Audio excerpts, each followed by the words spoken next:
The laser Chladni plate is a visualization of frequencies through an LED laser. The frequencies are transmitted through a Bluetooth speaker into a membrane, in this case, a balloon stretched over a pill bottle. The laser hits a mirror fragment that is glued onto the surface of the balloon. As the mirror vibrates, it moves the laser. What's interesting about the result is how you can see how different frequencies and combinations of them result in patterns, and even movement, because of the persistence of vision effect. As you'd expect, more mathematically perfect intervals like fourths, fifths, and octaves produce some of the most striking results. It's fascinating because these intervals exist across the world, particularly the octave, in just about every music culture, not just Western tonal music. On a deeper level, sonic harmony, which we perceive internally from our ears into our brain, is also visually harmonious at the same time. It's like certain ratios are just magic. Just a caveat, I'm not the first person to do this, as there's a few YouTube videos of experiments using this technique. However, I had to make some of my own altercations for it to work with my own setup. First of all, the original concepts usually involve putting the speaker inside of a bowl or other housing. Because my Bluetooth speaker was so large when I ordered it, I had to find a way to reverse engineer the effect.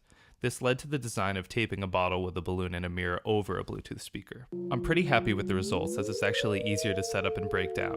One of the drawbacks though is that due to the LED laser being button operated, I couldn't build a custom housing for the setup. It would have been nice to set it up in such a way that I never have to mess with the angle that the laser hits the speaker, because it could have been self-contained inside a box or other contraption.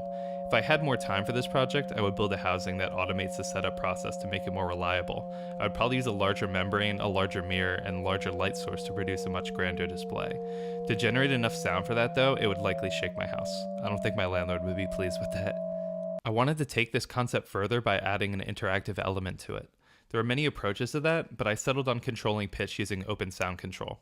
OSC sends packets of data from a phone or other device to a computer over a local network. In this case, I was capturing the accelerometer data from my phone, which is sent as X, Y, and Z coordinates. So I made a patch in MaxMSP that filters to a specific frequency range, a range that had fairly predictable results. This was trial and error, as I had to experiment with the full frequency spectrum to arrive at a band of frequencies I like best.